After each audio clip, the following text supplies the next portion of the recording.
Good afternoon, everyone. I am Toya K. Stewart, Vice President and Chief Human Resources Officer at Roosevelt University. I am also a proud alumna who earned my MBA from the Heller College of Business. It's a pleasure to be here to welcome you to the Black women leading their communities discussion. Joining us today is a fantastic group of Roosevelt and Robert Morris alumni who are inspiring local government leaders. Before introducing our guests, I would like to take a moment to recognize Juneteenth. This day is meaningful to me because it is a moment to reflect on how I've grown as an individual and how I can continue to use my voice to support change, help others, be part of the conversation that need to happen, boldly striving at high levels with pride for my family, community, and policy. Tomorrow is a paid university holiday in observance of Juneteenth. Our president, Ali Malexide, established Juneteenth as a holiday for Roosevelt, and it will remain with us in perpetuity. Roosevelt is committed to celebrating and supporting the Black community. With that today, we come together in observance to have a dialogue with our local mayors. They will share their stories, discuss racial inequities, the evolving pandemic, and how Juneteenth is recognized in their community. Now, I'd like to introduce Shay Robertson, our moderator. Shay is Public Affairs Manager for a leading global professional service firm at Aon Corporation, where she leads the ecosystem strategy and employer network for the apprenticeship program. She formerly served as the Chief of Staff to Cook County Commissioner Bridget Gaynor, 10th District, and served as Policy Director and the Director of Community Affairs and Outreach, where she managed programming for the residents of Cook County. Shay was selected to work in the White House Office of Presidential Correspondence during the Obama administration and was an Obama Foundation peer advisor, where she helped organize President Obama's first civics training for 500 young people in Chicago. Her unwavering commitment to civic and public service is also evident in her many board memberships. Shay is also the community liaison for the non-for-profit Invest in Me, dedicated to inspiring, empowering, and investing in young girls and women. Shay, it's an honor to have you here with us today. Thank you for joining us and to lead this important conversation. Thank you, Toya. It's a privilege to be here with Roosevelt and all of you today to lead this conversation with my peers who are also fellow alumni. I'd like to briefly introduce each of you to mayors because I know we have a great dialogue ahead of us. So we will start off with Mayor Currin. She has been elected mayor of Matteson, Illinois for 2 consecutive terms. Sheila was also selected to be a part of Illinois Women's Institute for Leadership, where Sheila was introduced to the then U.S. Senator Barack Obama. She was selected by Senator Obama to serve on his selection commission on the U.S. military academies. She also served on Obama's presidential campaign as the coordinator of voters registration. The mayor has received several notable awards for her leadership in the community. Most recently, she received the Women of Excellence Award by the National Foundation of Women Legislators. Welcome, Mayor. Welcome. I'm glad to be here. Thank you for that kind introduction. Thank you. I appreciate it. Next up, we have Mayor Henyard here, and she was sworn in as mayor of Village of Dolton on May 8th, 2021. She is the first woman and the youngest person to ever be mayor of Dolton. Mayor Henyard is also an entrepreneur and business owner. She owns and operates the popular business Good Burger restaurant. Mayor Henyard has won many awards, such as the Women of Distinction 2020 from the South Suburban News, Government Commitment Award, Dorothy Brown, New Millennial Women for Change, Community Activist of the Year, Chicago Honors, and Human Rights Defender 2020 Anti-Eviction Campaign. Welcome, Mayor. Thank you. And then last but not least, we have Mayor Thompson, who became the first African-American woman mayor of the Village of Broadview in 2017. Beyond the Village of Broadview, Ms. Thompson has served and serves on multiple boards and commissions in multiple regional organizations, including former president of the Proviso Municipal League, my favorite, Cook County Land Bank Board of Directors, Trenton College Foundation Board, Black Men United Board of Directors, just to name a few. Prior to becoming mayor, Ms. Thompson served as the executive director of West Humboldt Park Development Council and as executive director at Broadview Park District. Mayors, thank you for your commitment to your communities and for being with us today. It is truly an honor of mine. So let's start with our discussion. I just want to kick it off first, and I'd love for each of you to take a minute to just tell me about your background. What about you in the public service? We can just kick it off in the same order that we did the bios. So Mayor Currin, if you want to get us started. Well, great. I was born in Memphis, Tennessee, but my family migrated to the Chicago area. So I grew up on the south side of Chicago in the 34th Ward. My family, for the most part, have always been involved in political activities, and that was part of my environment there. Worked a number of years for People's Gas and basically did things on the side. So getting into politics was just as a community activist, you just want to migrate into doing something more. Yep. I worked for others' campaign, and so finally worked on my own, and here I am. So that's pretty much me. Yeah. We are happy about your path that led you right here. What about you, Mayor? I basically started getting into politics due to the fact of a tree on my block. I was the president of my block club. Right, yeah. Yes, and I advocated to get a tree cut down, going to the board meetings, and I was like, "Oh, they listen to me."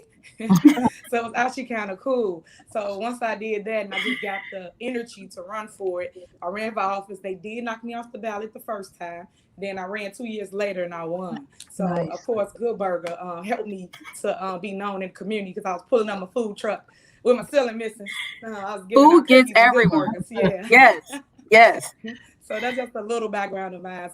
Graduated from Roosevelt University with a bachelor's, and I've been known for just public service. I help people left or right, regardless of whatever the day or the season is. I just got a heart for the people. So I was coined the People's Trustee. I love it. Come on around this. That was good. What about you, Mayor Thompson? Hello, everyone, and my fellow colleagues. So I got into public service. I volunteered my time at the Broadview Park District, tutoring kids. And when I had my own daughter and I got into the system, they didn't have programs that I thought was conducive to new moms like myself. And so I know one thing that changes anything is policy. And so I got engaged and I ran for the park commissioner. So I became a park commissioner because I wanted to see more programs and initiatives for all ages. And the rest is really just history. So I've been engaged in this space for the last 20 years.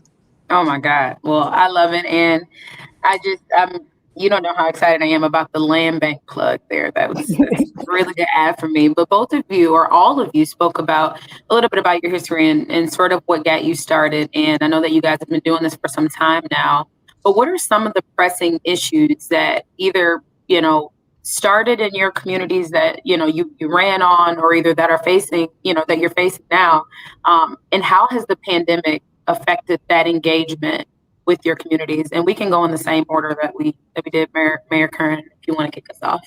Well, if you know anything about the Southland as a whole, we are faced with our own challenges in regards to how we can go about creating economic development. When I came in 2017, I was faced and baptized in what could go wrong with retail, with stores closing all around me. So with me, one of the situations that we have is that I'm very close to Will County, and some of us are close to Indiana. And we're continually fighting for economic power in that arena. So it's very difficult. But during the pandemic, we had already started 5 active projects, which was a benefit to this community itself. 3 of them have been completed. And therefore, we didn't maybe suffer as bad as some other communities because we had already got the ball rolling because we were already faced with these challenges. So I know that the other mayors will probably talk about the challenges of economic development, which is extremely a big concern.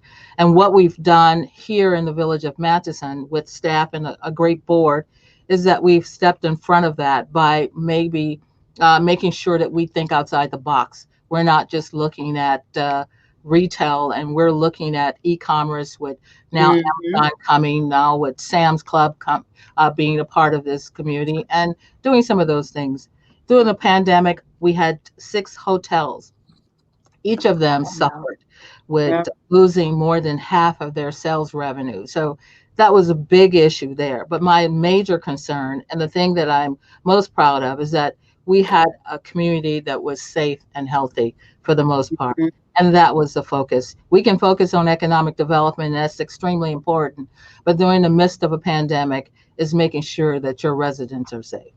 Oh, I love that. Well, I was born in Will County, so love that. But you're absolutely right, especially thinking about the resource allotment when you start talking about that South suburban area in comparison to like that Chicago area where it's a lot different. So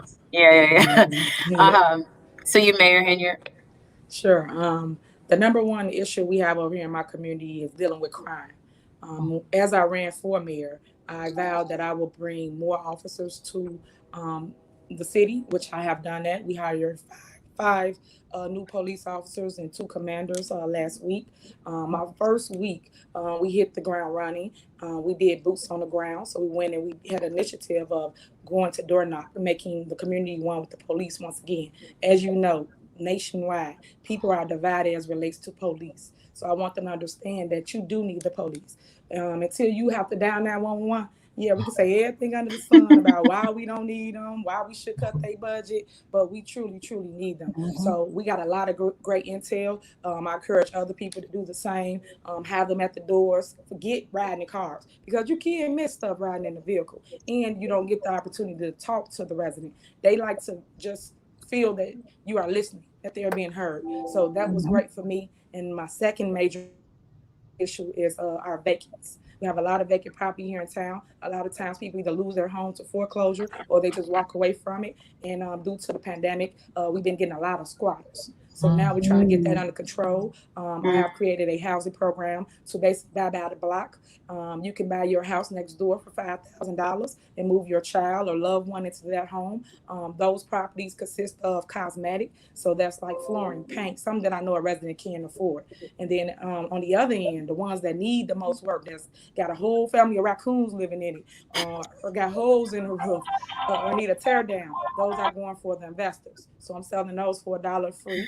But the way that's structured is you have to sell the property. You cannot rent the property. Right now, we're looking for home ownership. We want you to come to our town, and we want you to live in a house. And we have to teach people, unfortunately, how to live in a home. Issues we're having, people are barbecuing on the front lawns, putting a bouncy house on the front lawns. They got the swimming pools on the front lawns. So that's issues that we're having, and we're trying to educate people that you got a whole backyard back there. Please utilize it. So those are things that we're fixing over here in Dolton. And with that being said, we have a big Stop the Violence March next week, June 26th, here in Dolton. So if anybody is watching or listening, please, you all are welcome. We are united with all the communities. It's called Unity Amongst Communities. So I got all the Southside mayors joining with our police. So come and talk to the police officers and come and meet your mayors. Love it. Love it. What about you, Mayor Thompson? So I'm going to start in the reverse as it relates to the pandemic. My primary focus was making sure that our community was informed and educated, because the numbers, when you look at the numbers as the numbers was coming out in the beginning, they were huge. And they looked at it from a state level perspective or the county level. And so once we start getting more into the conversation and being on the task force for the Metropolitan Mayor's Caucus as it relates to COVID, I asked for certain numbers as it relates to our communities. Can they digest that by zip code so that we can actually articulate that to our community? So what we continue to do is just look at the numbers and keep the community informed. And how we did that, we did robocalls every week. Every week at the end of the week, I did a robocall to the entire community to let them know where we were with our numbers as it relates to those that tested positive or those that didn't became deceased. And so I was happy to see the numbers as it related. Everybody fell into compliance. And I don't know if you all know, but we always say that we're Broadview strong, because I do know that we are the strongest village in the state of Illinois. And I say that not cocky or boasting or bragging, but I say that because we are a balanced community. So we have residential, commercial, and industrial. And that balances us. When we looked at the pandemics as it relates to sales tax and revenue coming in, we were very, very, very, very, and I cannot express how blessed we were to sustain, because so many communities were hurting. Just listening to Mayor Currin as it relates to the hospitality side of it and the revenue that was lost in that. And some of my colleagues in their respective towns, they were losing revenue because of the dynamics of the community. Most of them are heavily fluctuated with restaurants. So that was a direct impact. But in the village of Broadview, because we have a large shopping center, we had Target stores, we have a Home Depot, we have a Aldi's, that sustained us. Yeah. That sustained us. And then on our manufacturing side and the industrial, because the manufacturers that we have, they are large food producers. And that sustained them, because guess what? McDonald's was still selling, even though restaurants was closed, but guess what? McDonald's, one of our biggest suppliers, catered to all of the McDonald's. And so guess what? They still selling barbecue sauce, sweet and sour sauce, and all of those things. So, but that sustained our community, and that's why I know that we're strong. Now, when we look at economics and what that looked like in the Black community, so we always get the last of the last, but I believe I'm the first of the first. We start putting initiatives in place as it aligns to equity. What does equity look like in the Black community? The community that I serve under is under 8,000 residents. And what we are learning to do is we're learning how to recycle our own dollars within our own community. So this last year, we was the first in the state of Illinois to pass Juneteenth as a paid holiday for municipal employees. And so this year it takes into play. So on Friday, employees will have the day off, but we are planning a 2-day event, Friday and Saturday. And what we did is we got our residents that have home-based businesses or that sell a service. They may sell jewelry, or they may sell body shea butters, or whatever they sell. But we are highlighting them in our events. We didn't go to the outside and say, you sell this, we won't like you to have. No, we wanted to start at home, because if we don't take care of home first, it's not going to sustain. Right. And one thing our residents do, they live here, they pay taxes here, they shop here. So why can't we highlight them to grow their business? They live next door to someone that probably don't even know they have this service. And so my whole thing is, let's learn how to recycle our dollars. It starts one neighbor, one friend at a time within your own community. We don't have to go outside our community, because as you know, in the Black community, our dollars leave faster than any other community. Why is that? That's because we don't empower our own people to take those steps. We don't put them in position to be good business leaders. We don't put them in front of banks to show them how to fill out bank loan applications or have your business in compliance as it relates to the state or the local municipality. So my whole thing is unite the community first, get them behind you as it relates to economic development, and let them see the progress that's being made. Because if they're included in the decisions that's being made, what they're going to become. Now we got renters that's turning into homeowners.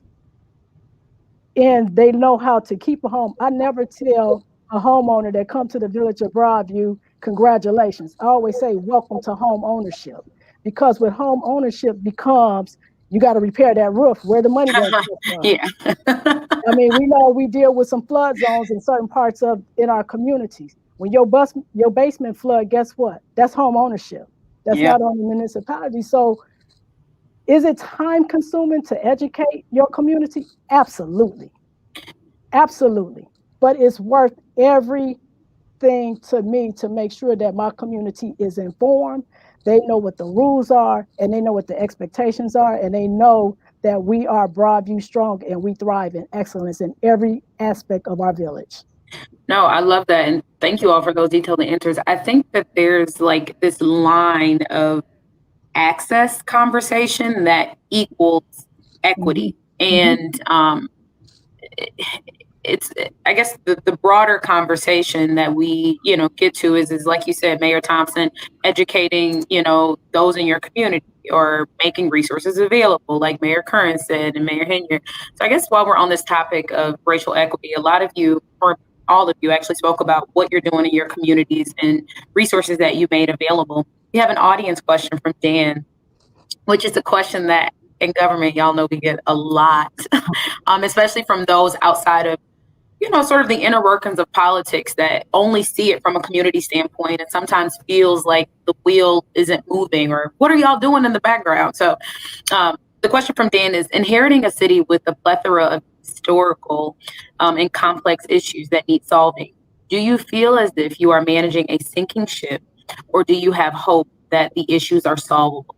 And if so, what will the matrix by which your administration will use to measure success? So whoever wants to take this question, feel free to kick it off.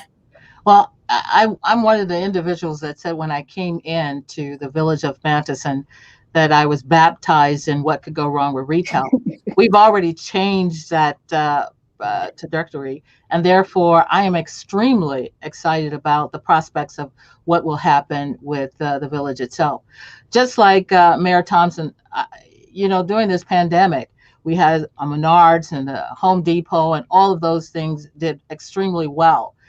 When I took over here, I had already been a trustee and been on a board for 8 years, so I knew what some of the challenges were.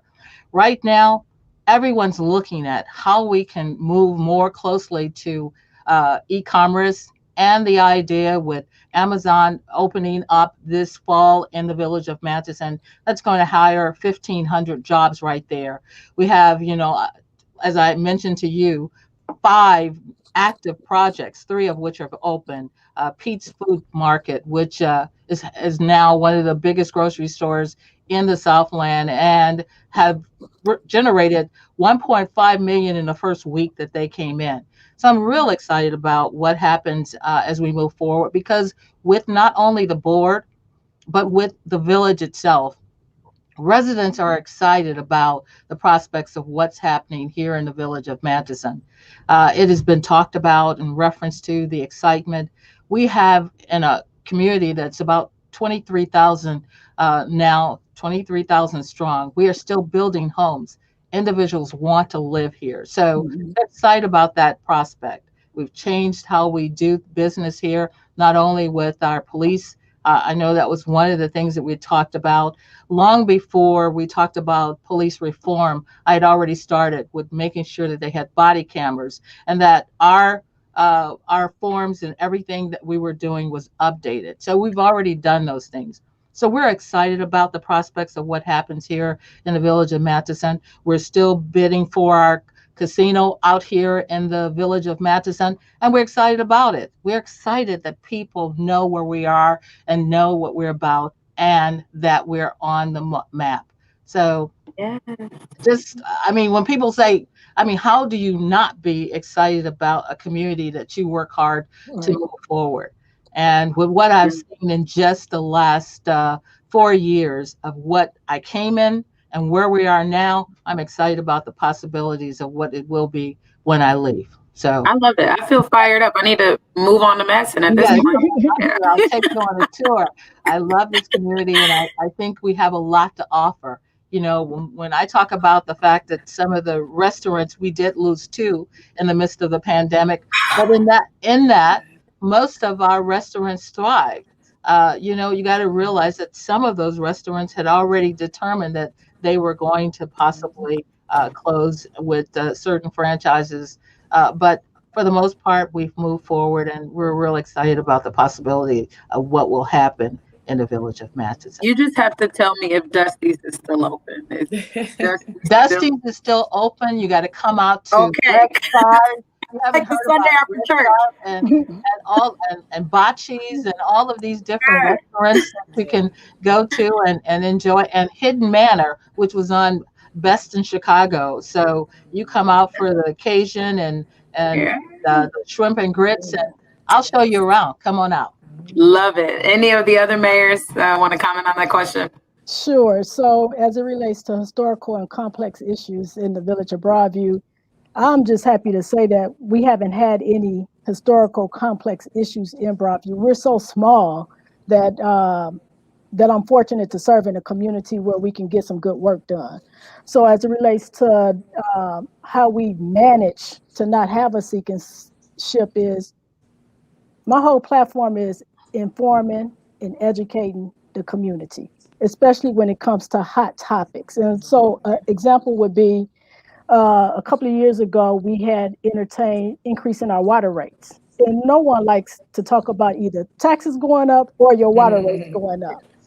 But it was something that we had to address because in the former administration, they never addressed the issue. And in the Black community, we play politics too much when we know what's the right thing to do. So the right thing to do is to do the work. And the work is complicated and it's challenging and it's hard. It's very hard. But what I did is I had 9 town hall meetings surrounding water rate increase because I needed to educate the community on what that looked like because they don't know. They only looking at it from the mayor's level. And at the end of the day, whatever goes wrong, it does not matter. They come into the mayor. They don't want to talk to a department head. It falls on our shoulders.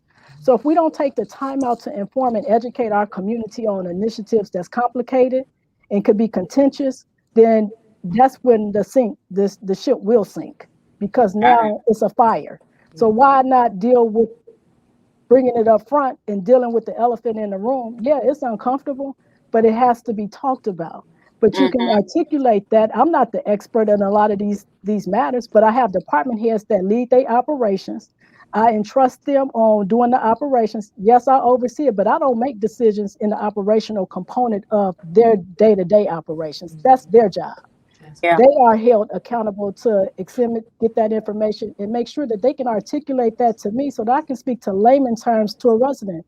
Because at the end of the day, I live here and my neighbors live next door to me and they live across the street from me. And I want to be able to articulate and explain it to them so that the ship don't sink. So it's just talking about hard, complicated issues. When it came to Amazon coming to Broadview, because we have an Amazon coming to town too. And I'm excited about this because it's new for us.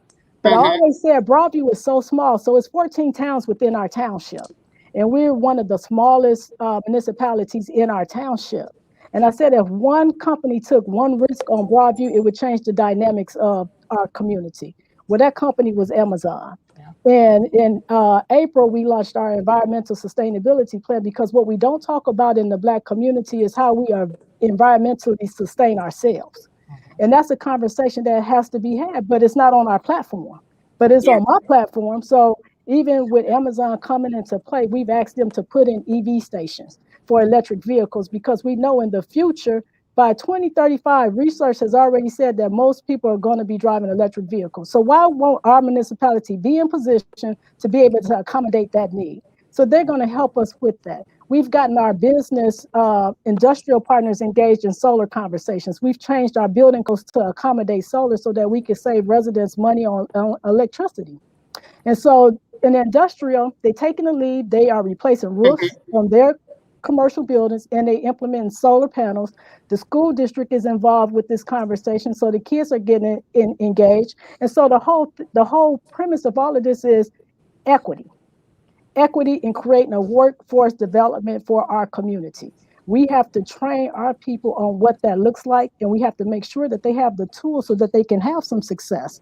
And then we getting ready to open up our senior housing. It's for us, we did a 72-unit senior housing development. And so that's going to be opening this fall, giving those with seniors and those as veterans the opportunity to have housing. And then what came after that, we got another housing project that's coming online that'll come up in 2021, a 16-unit housing facility. But what's so unique about this partnership is that it caters towards just the veterans and then those children that's aging out of DCFS. So when they age out, they have nowhere to go. They don't have family. Where do they go and live? So this organization, they're going to do all of the wraparound services to make sure that these young people have some success where they can get jobs, they have access to transportation, and they have a safe place to live. So is it work? Oh, yeah, it's a lot of work. But it takes time. You know, it didn't happen overnight, but you have to have a vision. And you have to have your community aligned with your vision so that you can execute the plan with your department heads. So that's how we manage to try to sustain what we got going on in Broadview. No, all of you have a lot of good things going on, which I think leads me into my next question, and then I want to hop into some Juneteenth talk. I got a lot of great things planned for Saturday, so let me know if y'all got anything going on. But I think, first of all, us all being on a panel at one time is a lot of firsts, right? Like we talk about this, and usually it looks very different, or it had looked very different before this time. So while we're talking about May 1st, I think that Zach from the audience and myself, want to know what was something that they didn't tell you about being mayor that you, I know, right? It's like a ton of stuff.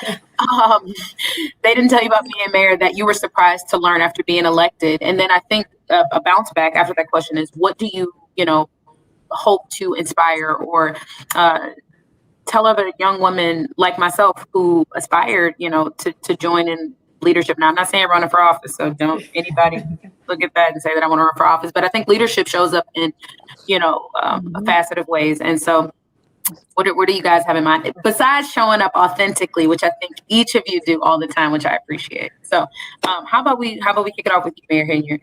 Sure. Well, thank you. But what they didn't tell you is it's 24/7. You get no day off. Whenever I go into a restaurant in town, a grocery store, I'm literally in there for hours. I could have went in the store today and get my daughter some pull-ups, and I was in there for an extra hour. So you have to prepare for that now, because everyone, when they see you, they want to tell you all about whatever their concerns or issues are. And the hardest thing about being a mayor for me is I'm a new mom, I'm a single parent, and I want to always encourage women that's watching, if you are going through those issues, never give up on your dreams. Please continue to go for it. If someone tells you to sit down, you go harder for that dream.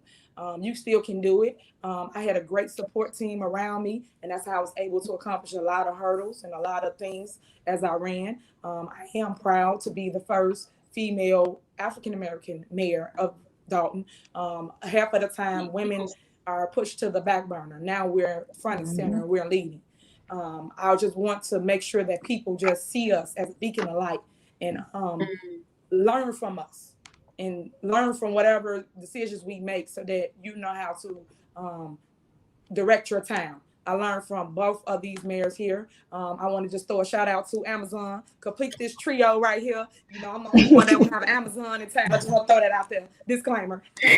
Yeah. But I just want people to see us as hope, and see us as, oh, if she can do it, I can do it too. I've been doing a lot of speaking engagements to community, to high schools, grammar schools, just to encourage them that it's never too late.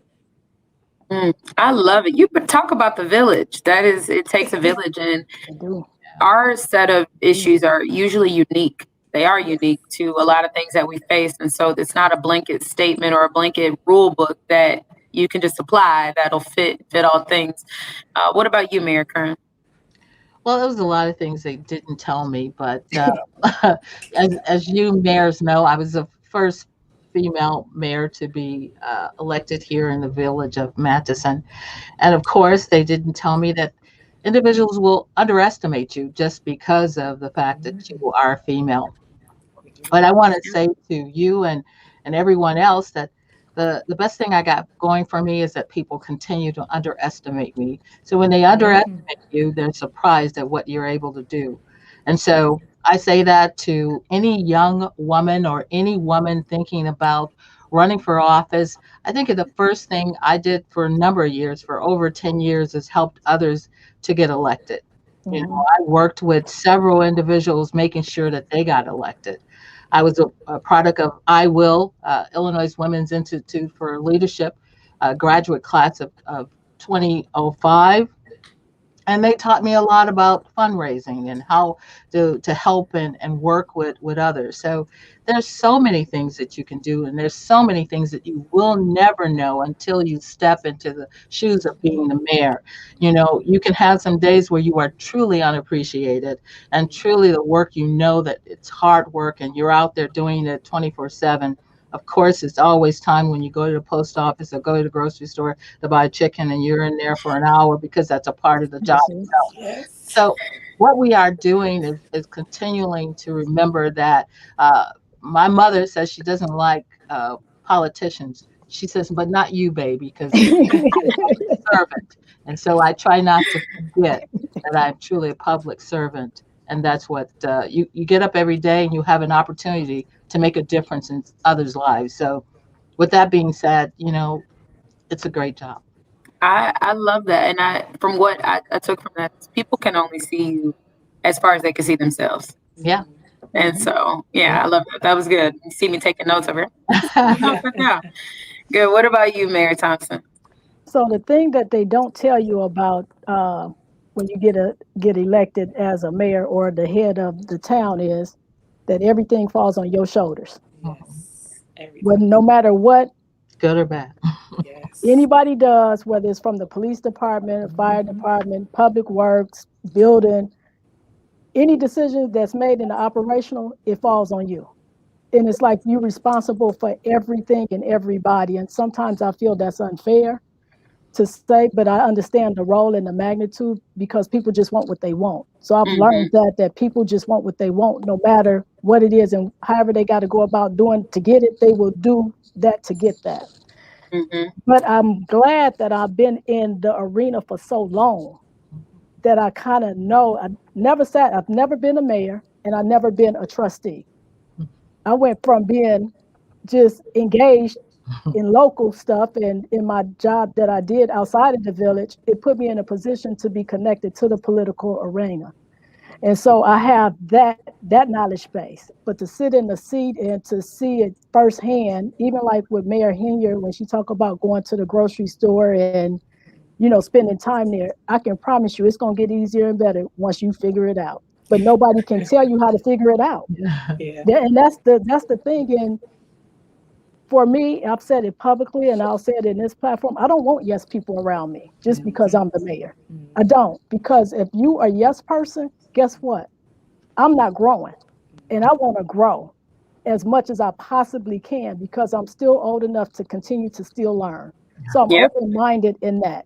So that's the thing that they don't teach you, because the mayor seat has power. And you can make things move good or you can make things move bad. But I'm glad everybody that's in my immediate circle, and I'm talking about my closest friends now, they keep me balanced, they keep me humble, and they check me when I'm wrong. And even when my department heads, when we have department head meetings, we don't all agree on issues and matters, but guess what? I don't want them to be yes people just because I can. I want them to be yes people because it's the right thing to do for what's best for Broadview. And I'll always lead from that. And so I've created interns for young people that want to shadow me and get engaged. So I have one student that's a 7th grader. He meets with me on Tuesdays and Thursdays. Matter of fact, and I don't know if Mayor Currin going to be at the meeting today, but matter of fact, he's coming to our land bank meeting. I'll be today. there. So you'll get to meet him today. So, but on the land bank board, these are conversations that I want them to be engaged in, because guess what? If we don't teach our own kids to get engaged on what's right with how politics look, guess what? It's going to always be contentious. It's always going to be problematic in certain communities. So I want to be the narrative to change the dynamics of what it looks like to be a good public servant, because I never say that I'm a politician, because I'm not. I'm elected by the people to serve the public. And that's what I want young people to know. As it relates to young girls, I'll give you guys a quick story. So my daughter, like I said, I've been doing this for the last 20 years. My daughter is now 22 years old. She's a senior in college. She's going to school, education major, special education, and pre-law for special education law. And so she has a dual role. But guess what she did? In this last election, she decided to put her name in the hat to run for a library trustee, because she said she wanted to inspire those that's in her age group to get engaged in the process. And out of the last election results, Broadview had the highest percentage of people voting in the last election, in the mayoral election. That's significant and that's huge. But when we get our young people engaged and involved and they seeing what good work look like, they don't mind doing the work. But the thing is, we don't put them at the table to make decisions. So these 2 young individuals that I work with, I put them at the table to make decisions. And guess what? I allowed those decisions to play out. One of them presides over our board meetings. It's just giving them the opportunity. And once they get the opportunity, we excite them, we give them hope, because they know that we're listening and we're paying attention to what their platform and their needs are, because their generation is so different from us. But we got to give them an opportunity to inspire and give them hope. Yeah, no, I love that. I think that this is all good conversation, especially when we're talking about your background, being trailblazers for a lot of things, especially things that you guys are engaged in now. As we sort of wrap the conversation around, you know, how you got started public service, if everybody could just give me one sentence from Ashley about what brings you the most joy of being a public servant, of being in the fishbowl. So we'll start with you, Mayor Thompson. I love people. That's the same. I do. What about you, Mayor Henyard? The smile, the reaction I see on the face when I actually fix a problem. Yes, I love that. And what about you, Mayor Currin? All the people. Yes, it's always the people. I think that a lot of people don't realize that. I don't, for the most part. And I think since, again, like I'll say it and I'll continue to say it, your being an elected official is not the same as some of your counterparts. And if you will always face different and unique challenges that, you know, are setbacks. So you guys are the strongest of the strongest, which I truly appreciate. I want to hop into this Juneteenth conversation real quick. We know that Juneteenth is coming up on Saturday, and if everybody's been following the news, Twitter, everything, it's starting to become a thing now to celebrate Juneteenth and to make it a holiday, which is, you know, great. But why, I guess, is it so important to our history that we celebrate this? And I'll make this a two-part question because I know that it's a deeper topic, but what does the delay in this now becoming a thing say about our process to freedom? And so whoever wants to kick it off, feel free to dive in. Okay, well, I guess but the whole thing is that with everything we've gone through in this last year, I know that myself and some of the others have been involved in marches and things of that nature. As a matter of fact, last year in 2020, one of the larger marches was here in the village of Matteson, traveling through and across our Unity Bridge.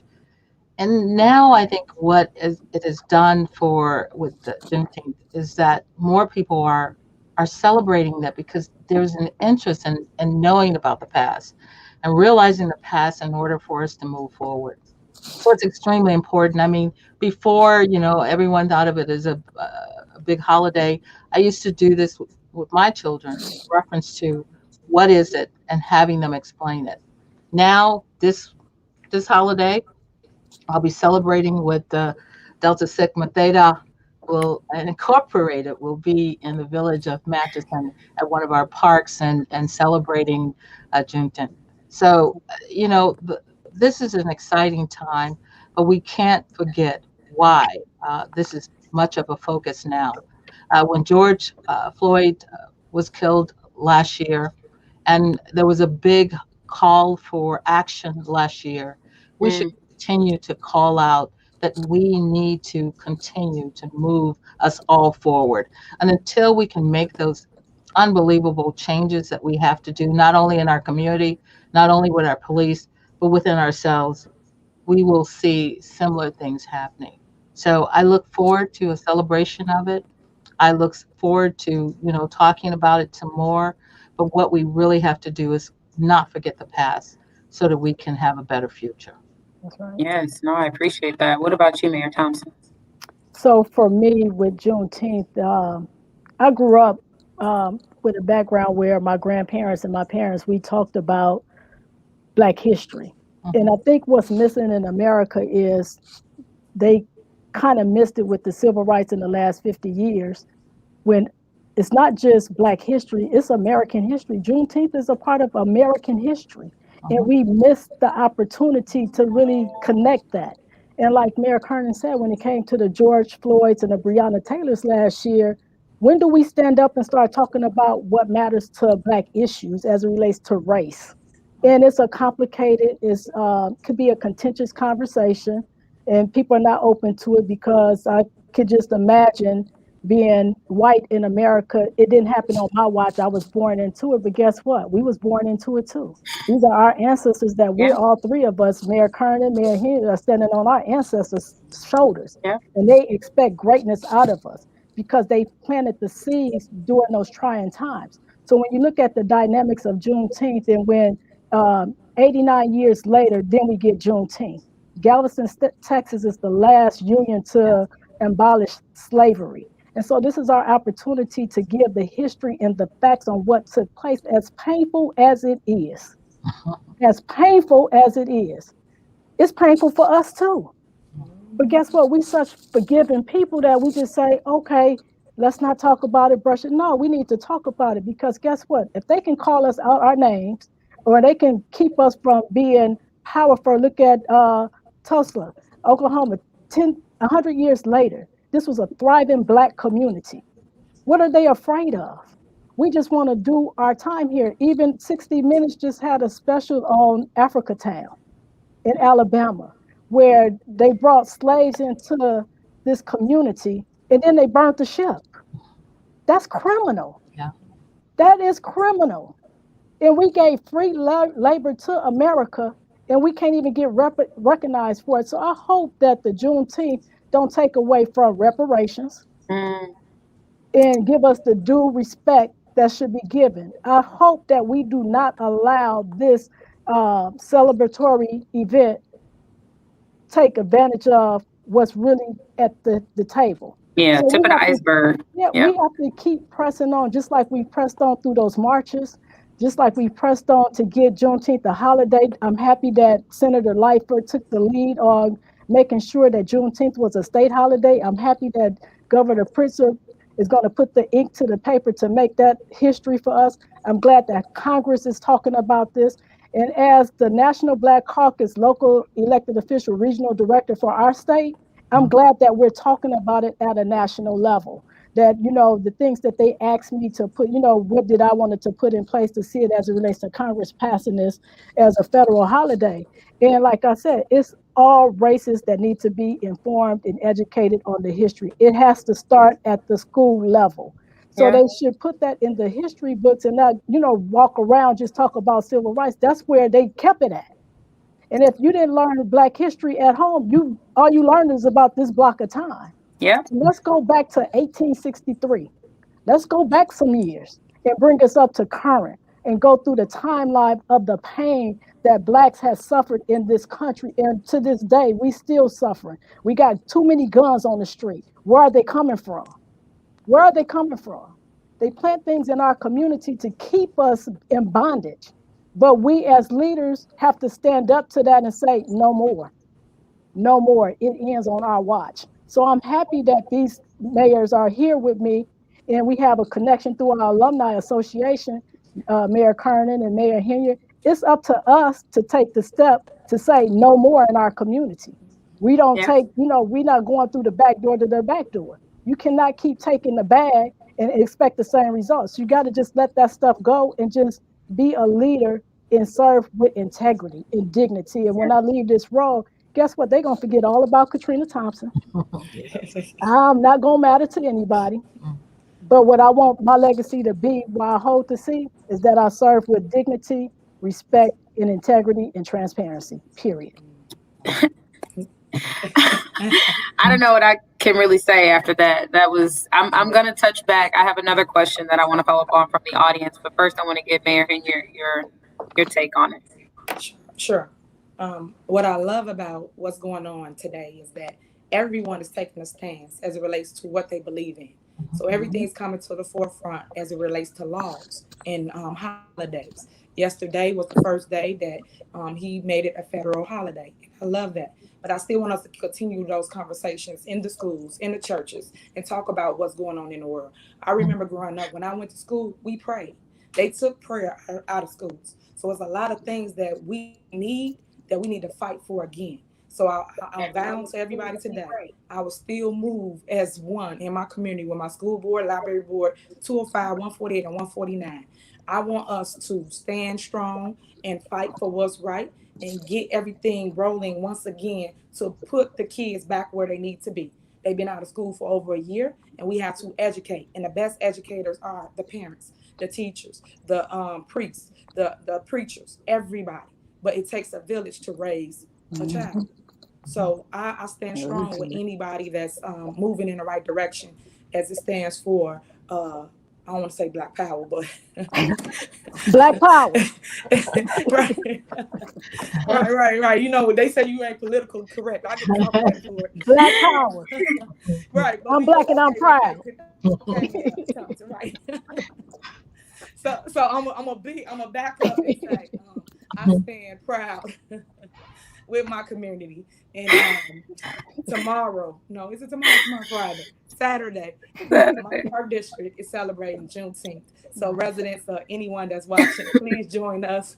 Come out. It starts at 11 o'clock, and we do have free food for all. I might be there. I love free food. Free and food. I'm there. Free and food.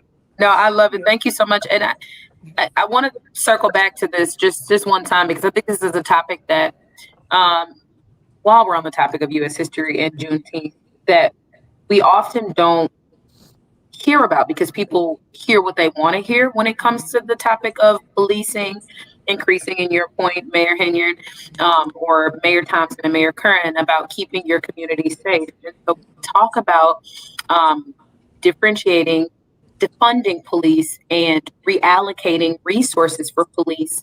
I want to know, can we provide some clarity around that, or what you guys are thinking or doing when it comes to police reform? So I would like to talk about that, because I am huge on the policing component of it. As it relates to defunding the police, I'm not a fan of that, only because it's about accountability. So I think what needs to take place is we have to have laws in place that hold police officers accountable, like we have in any other profession.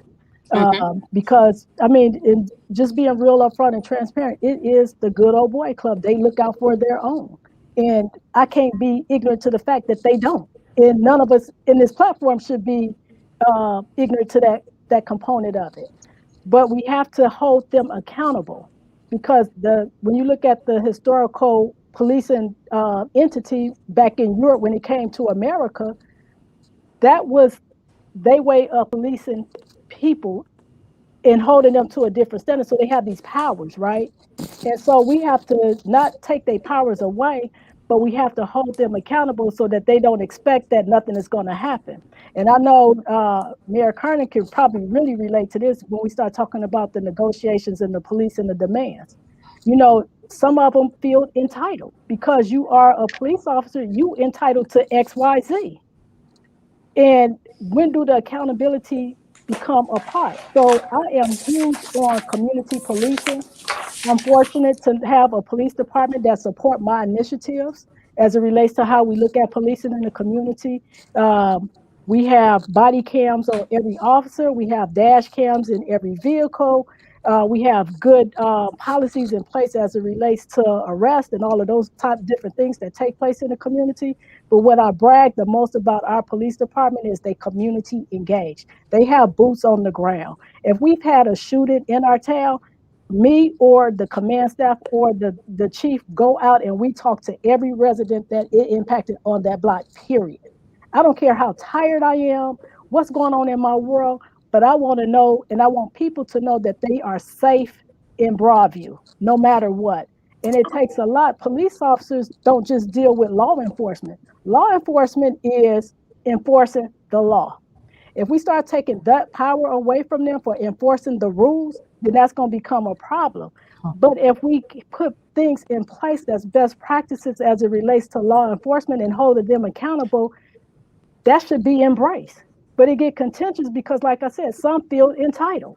Yeah. And, you know, with any job, you interview well, you test well, and you performance is a different thing. Yeah. But when we talk about negotiations, and Mayor Currin can probably attest to this, if one get a raise, they all get a raise.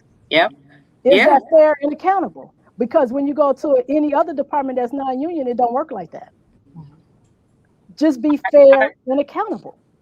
I love it. And I wish we had a bunch of time to continue on this conversation. Mayor Currin and Mayor Henyard, do you guys have any final thoughts on that? before I ask you guys to reshare your final thoughts. So, yeah, I just wanted to piggyback on what Mayor Thompson said. That is true.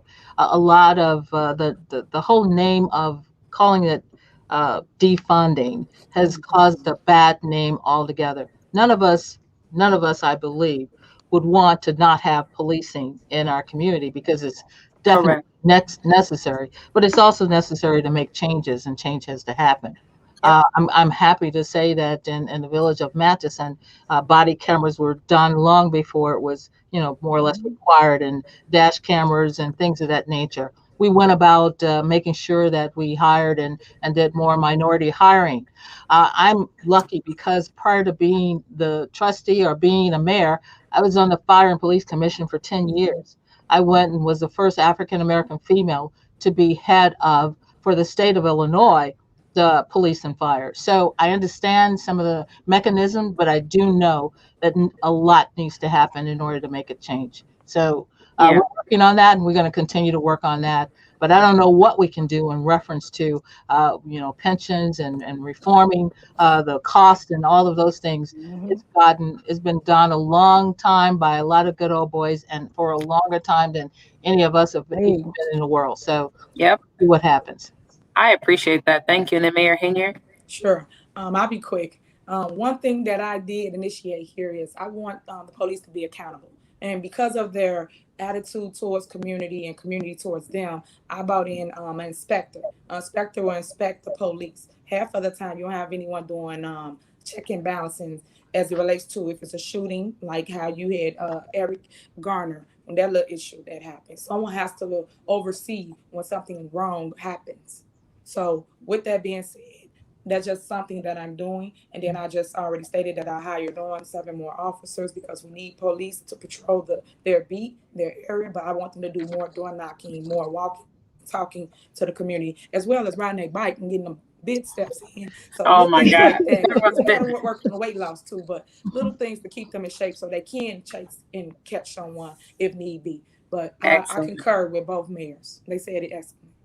Awesome. Well, thank you, ladies, for this. I know that there were a few events taking place. If you guys could take like 20 seconds to share the information for our audience.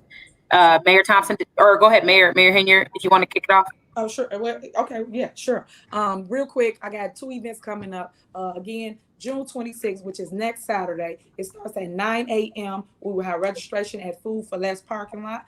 11 a.m. we will march and go down Sibley onto the bridge. We will link with several different mayors throughout the surrounding suburbs. I'm praying and hoping that everyone will attend. It's going to be epic. It's going to be something you don't want to hear about, but be about. So show up and be a part of it.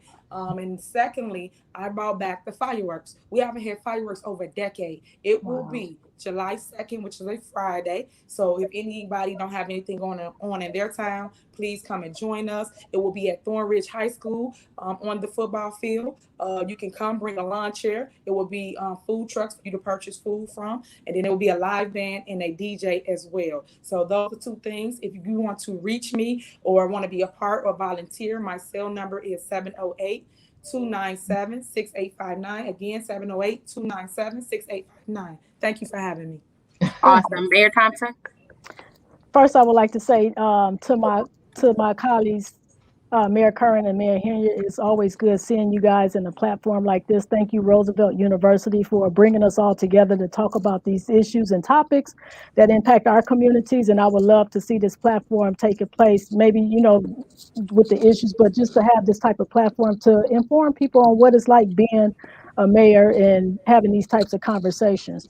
So June 18th is our Friday night fish fry. So it's like the traditional family reunion that we're going to have, where you come, you get your T-shirt and stuff like that. And then Sunday or Saturday, we'll have our big celebration, celebrating freedom.